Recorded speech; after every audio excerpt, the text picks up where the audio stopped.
کیا آپ نے کبھی سوچا ہے کہ کچھ ایسے بندے بھی ہوتے ہیں جنہیں دنیا کی کوئی پرواہ نہیں ہوتی؟ وہ گمنامی کے پردے میں چھپے رہتے ہیں، کوئی انہیں پہچانتا نہیں، کوئی ان کی اہمیت نہیں جانتا۔ وہ بھوکے رہتے ہیں، ان کے کپڑے بوسیدہ ہوتے ہیں اور بیماری میں کوئی پوچھنے والا نہیں ہوتا، مگر ان کی گمنامی میں، ان کی سادگی میں اور ان کا بے لوث عشق انہیں اللہ کی بارگاہ میں ایسے مقام پر پہنچا دیتا ہے کہ آسمانوں پر ان کا چرچا ہوتا ہے۔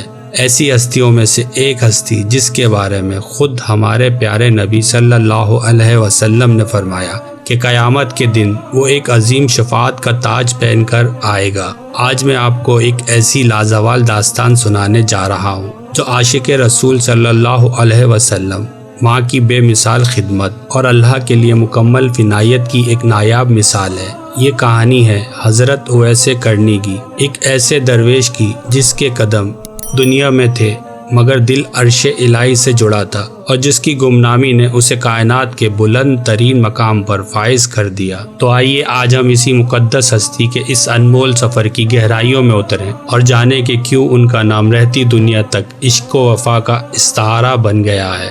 حضرت سیدنا ابو ہریرہ سے مروی ہے کہ رسول اللہ صلی اللہ علیہ وسلم نے فرمایا، اللہ اپنے ان بندوں کو سب سے زیادہ پسند فرماتا ہے جو مخلص، پرہیزگار اور گمنام ہوں، جن کے چہرے گرد آلود، بال بکھرے اور بھوک سے جسم کمزور ہو چکا ہو۔ دنیا ان کی قدر نہ کرے، محفلوں میں انہیں نہ پوچھیں، بیماری میں کوئی خبر نہ لے، اور مر جائیں تو جنازے میں کوئی بھی شریک نہ ہو۔ صحابہ کرام نے نہایت حیرت سے عرض کیا، یا رسول اللہ صلی اللہ علیہ وسلم، ایسے لوگوں سے ہماری ملاقات کیسے ہو سکتی ہے؟ آپ صلی اللہ علیہ وسلم نے ارشاد فرمایا، اویس کرنی رحمۃ اللہ علیہ۔ صحابہ کرام رضی اللہ تعالی عنہ نے مزید استفسار کیا، یا رسول اللہ صلی اللہ علیہ وسلم، اویس کرنی کون ہے؟ نبی اکرم صلی اللہ علیہ وسلم نے اس عظیم المرتبت شخصیت کا سراپا یوں بیان فرمایا، اس کا قد درمیانہ، سینہ چوڑا، رنگ شدید گندمی اور داڑھی سینے تک پھیلی ہوئی ہے۔ اس کی نگاہیں جھکی جھکی رہتی ہیں، وہ اپنے سیدھے ہاتھ کو الٹے ہاتھ پر رکھ کر قرآن پاک کی تلاوت کرتا ہے اور زر و قطار روتا ہے۔ اس کے پاس صرف دو چادریں ہیں، ایک بچھانے کے لیے اور ایک اوڑھنے کے لیے۔ دنیا والوں میں وہ گمنام ہے، لیکن آسمانوں میں اس کا خوب چرچا ہے۔ اگر وہ کسی بات پر اللہ پاک کی قسم کھا لے تو اللہ پاک ضرور اس کی قسم کو پورا فرمائے گا۔ اس کے سیدھے کندھے کے نیچے سفید نشان ہے۔ آپ صلی اللہ علیہ وسلم نے اس عظیم شخص کی فضیلت بیان کرتے ہوئے فرمایا، کل بروز قیامت نیک لوگوں سے کہا جائے گا کہ تم لوگ جنت میں داخل ہو جاؤ، لیکن اویس کرنی سے کہا جائے گا کہ تو ٹھہر جا اور لوگوں کی سفارش کر۔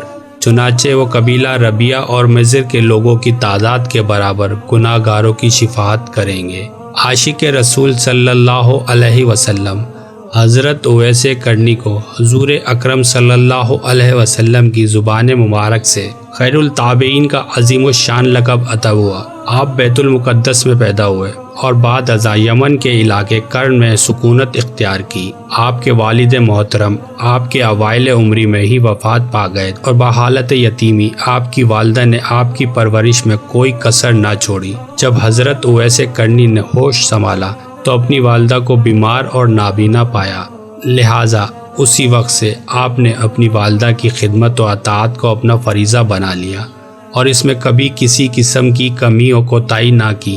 والدہ کی فرما برداری اور بے لوث خدمت ہی تھی جس کی بنا پر آپ کو بارگاہ الہی میں، بارگاہ نبوی میں بے مثال مقبولیت ملی۔ آپ کا نام نامی اویس بن عامر تھا، جبکہ احادیث میں آپ کا تذکرہ اویس کے نام سے ہی ملتا ہے۔ آپ کی کنیت ابو عمر تھی اور آپ کے القاب میں سب سے نمایاں لقب خیر التابعین۔ اس کے علاوہ آپ کو سید التابعین، آفتاب امت اور شیخ ملت و دین جیسے القابات سے بھی نوازا گیا۔ حضرت اویس کرنی کی شہرت دویم بلا شبہ عشق رسول صلی اللہ علیہ وسلم کی نسبت سے ہے۔ آپ کا اصل نسب نامہ عشق رسول ہے۔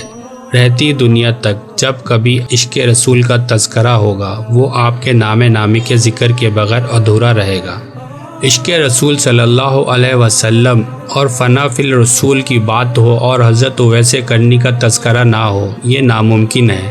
تاریخ اسلام میں علماء کرام نے حضرت اویس کرنی کے حالات زندگی بیان کرتے ہوئے آپ کی نیکی، تقوی، پرہیزگاری اور زہد کے بے شمار واقعات تحریر کیے ہیں۔ خاص طور پر حضرت اویس کرنی کا اپنی ماں کی خدمت اور ان کی اطاعت و محبت میں فریافتہ رہنا قابل رشک ہے۔ اسی بے مثال عشق مادر اور ان کی خدمت میں مستغرق رہنے نے آپ کو عاشق فنا سے عاشق بقا بنا دیا۔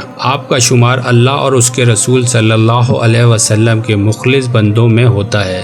آپ نے عہد نبی کا دور پایا، لیکن حضرت محمد مصطفیٰ صلی اللہ علیہ وسلم کے دیدار سے فیضیاب نہ ہو سکے۔ اس کی وجہ یہ بیان کی جاتی ہے کہ آپ اپنی والدہ کی ضعیفی اور نابینا ہونے کی وجہ سے انہیں چھوڑ کر سفر نہیں کر سکتے تھے، لہٰذا اویس کرنی تابعی ہیں، صحابی نہیں، لیکن دو جہانوں کے سردار حضرت محمد مصطفیٰ صلی اللہ علیہ وسلم نے آپ کی حضرت صلی اللہ علیہ وسلم سے محبت اور ماں کی خدمت کو خراج تحسین پیش فرمایا۔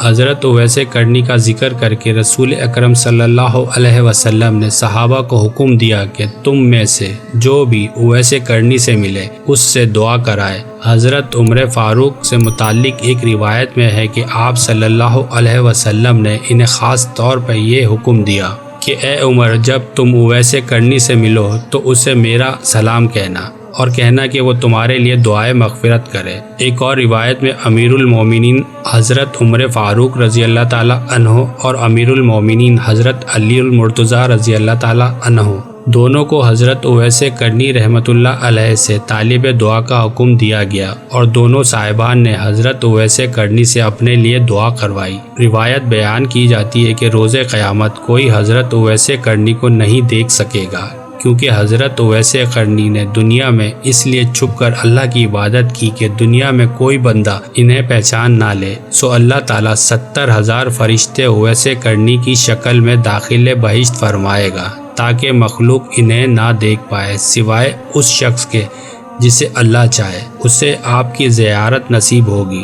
وصال رسول اکرم صلی اللہ علیہ وسلم کے 10 سال بعد تک حضرت اویس کرنی کی تلاش جاری رہی۔ حضرت ابوبکر صدیق کا دور گزر گیا، حضرت اویس کرنی کو تلاش نہ کیا جا سکا۔ حضرت عمر فاروق نے حضرت بلال بن رباح کو حضرت اویس کرنی کی تلاش کا حکم دیا۔ حضرت بلال کی ملاقات حضرت اویس کرنی سے ہو گئی۔ آپ نے فرمایا، اے اویس، حضرت عمر آپ سے ملاقات کے متمنی ہیں، جس پر حضرت اویس کرنی کی حضرت عمر اور سیدنا علی المرتضیٰ سے ملاقات ہوئی۔ حضرت اویس کرنی کی زندگی ہمارے لیے ایک روشن مشعل کی حیثیت رکھتی ہے اور ہمیں یہ سبق دیتی کہ ہماری ذاتی خواہش کتنی شدید کیوں نہ ہو، اسے والدین کی خدمت میں رکاوٹ نہیں بننا چاہیے۔ ساتھ ہی عاشق رسول کو اویس کرنی نے حضور اکرم صلی اللہ علیہ وسلم کی اطاعت و محبت اور ادب کی لامتناہی منزلوں سے آشنا کرایا۔